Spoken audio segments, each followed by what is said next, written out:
एक बार की बात है, एक छोटे से गांव में राजू नाम का एक लड़का रहता था। राजू बहुत समझदार और दयालु था। उसे जानवरों से बहुत लगाव था और वह हमेशा उनकी देखभाल करता था।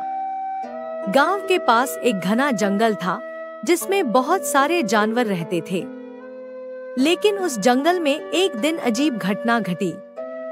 जंगल के सारे जानवर अचानक से गायब हो गए और गांव में एक अजीब सी शांति छा गई।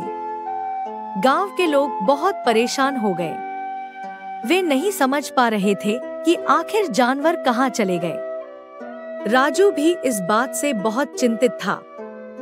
उसने तय किया कि वह इस रहस्य को सुलझाएगा और जानवरों को वापस लाएगा। वह अकेला ही जंगल में गया और वहां खोजबीन करने लगा। कुछ देर बाद राजू को जंगल के बीच में एक गुफा दिखाई दी, जिसके चारों ओर लता और बेलें फैली हुई थी। उसने गुफा के भीतर झांका और देखा कि वहां एक जादूगर बैठा हुआ था, जिसने सारे जानवरों को अपने जादू से बंदी बना लिया था।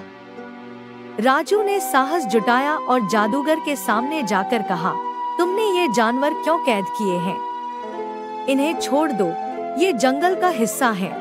जादूगर ने हंसते हुए कहा, अगर तुम मुझे कोई ऐसी बात बताओगे जिससे मैं प्रभावित हो जाऊं, तो मैं इन जानवरों को छोड़ दूंगा। राजू ने कुछ सोचा और फिर कहा, सच्ची खुशी दूसरों को खुश देखकर मिलती है।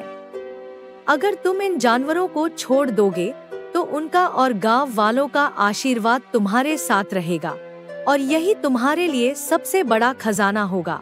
जादूगर राजू की बातों से प्रभावित हो गया और उसने सारे जानवरों को मुक्त कर दिया। जानवर खुशी खुशी जंगल में लौट आए और गांव में भी फिर से रौनक आ गई। गांव के लोग राजू की समझदारी और साहस की सराहना करने लगे। इस कहानी से बच्चों को यह सीख मिलती है कि सच्ची खुशी दूसरों की भलाई में होती है। राजू की तरह हमें भी दयालु और समझदार होना चाहिए। अगर आपको हमारी ये कहानी सुनकर अच्छा लगा तो लाइक करें और इसी तरह की और कहानियाँ सुनने के लिए हमारे चैनल को अभी सब्सक्राइब करें। थैंक यू और अपना ख्याल रखें।